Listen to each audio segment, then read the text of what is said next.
Alright, let's talk about something that's got the fandom buzzing, Nicholas Hoult stepping into the role of Gilderoy Lockhart in HBO's Harry Potter series. Now, if you're like me, your first reaction might have been, wait, really? But the more I think about it, the more it clicks. Hoult's got this chameleon-like ability to slip into roles that are equal parts charming and unhinged, and Lockhart, well, he's the poster boy for both. Personally, I think this could be a match made in wizarding heaven, or at least a fascinating experiment in casting. What makes this really interesting is how Hoult's take on Lockhart might differ from Kenneth Branagh's iconic portrayal in the movies. Branagh played him as this over-the-top, almost pantomime villain, all smarm and no substance. But Hoult? I'm betting he'll bring a layer of subtlety, maybe even a hint of vulnerability, to the character. Imagine Lockhart's vanity not just as a mask, but as a desperate attempt to hide his insecurities. That's the kind of depth Hoult could bring, and honestly, it's got me intrigued.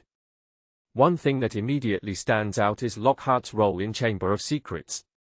He's not just a side character, he's a mirror to the wizarding world's obsession with fame and superficiality.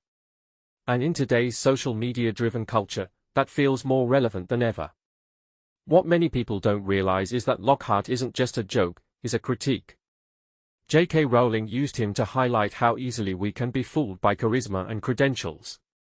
If Hoult leans into that, it could make for some seriously compelling TV. Now, let's talk about the bigger picture. HBO's Harry Potter series is a bold move, especially when the original films are still so beloved. Each season covering one book.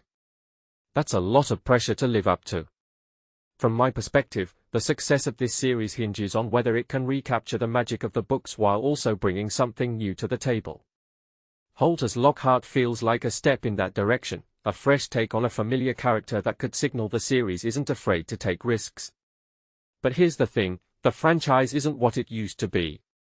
The cultural moment has shifted, and the controversies surrounding J.K. Rowling have cast a shadow over the series. So, while I'm excited to see Hoult in action, I can't help but wonder if this series will resonate the same way it did 2 decades ago. If you take a step back and think about it, this isn't just a casting choice, it's a test of whether Harry Potter can still captivate a new generation. What this really suggests is that the series is trying to strike a balance between nostalgia and innovation. Hoult's Lockhart could be the perfect example of that. He's not trying to outdo Branagh, he's bringing his own flavor to the role. And that, in my opinion, is exactly what this series needs to do as a whole. It's not about replacing the movies, it's about reimagining them for a different time. So, what do I think? Personally, I'm cautiously optimistic. Hoult's got the talent to make Lockhart his own, and if the rest of the series follows suit, we could be in for something special. But here's the question I'll leave you with, can a series like this ever truly recapture the magic of the original, or is it destined to live in its shadow? Let me know what you think in the comments below.